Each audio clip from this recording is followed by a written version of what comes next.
Hello, and how is it going? So I spent a little bit of time building out my own spreadsheet to find the fastest time to kill in the game. And what I found was really surprising. I know a lot of people think the AS Val is, but I'm going to tell you it's not. But we're going to start with the AS Val and get into the other gun a little bit later. The AS Val is a gun that we know and love. It works really well up until about 30 meters, which is fine because that's where the drop off kind of hits. Inside of that point, you're going to do really, really well. But even beyond that 32 meter mark, we're still hitting head damage of 47, chest damage of 37, which means 6 shots to the head or 7 shots to the chest with 3 plates, giving us a .407.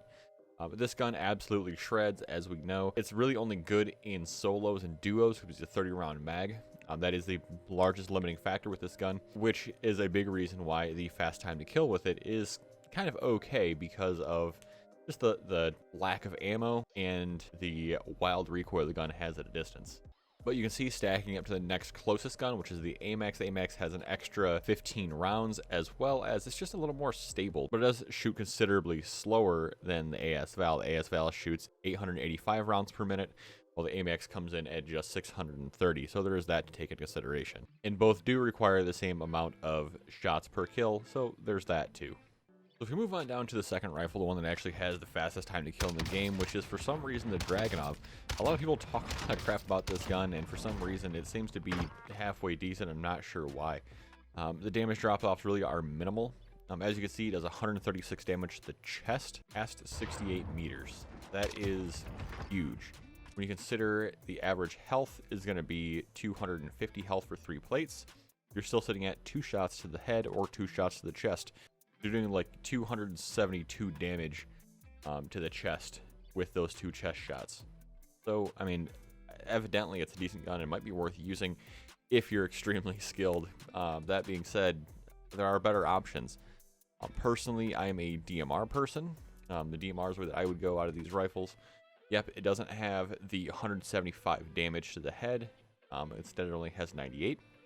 But it is considerably more controllable, and you get the ammunition bonus of the ARs instead of the sniper rifles.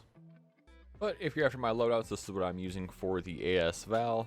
Basically, this is a pretty run-of-the-mill setup. Pretty much been unchanged since the gun came out. As far as the Dragunov goes, this is the way that I like it. I use the VLK. I basically use this gun as a within 80 meter, engagement range. Anywhere past that point, you're really going to want a K98 or a K31, something that can reach out and touch with a 1-tap to the head, because you're going to get awfully frustrated with the Dragunov and the damage that it does or doesn't do when you hit the head. If you're able to hit those headshots, consider the SKS. The SKS is hitting 175 for the head and comes in at almost double the rate of fire at 315 rounds per minute instead of the 190 rounds per minute that the Dragunov comes in. So there's that consideration if you're wanting to give these like single shot rifles a try. But that's what I've got for you guys right now. If you like this video, give it a like. If you like me, give me a subscribe. Have a good one, guys. I'll see you around.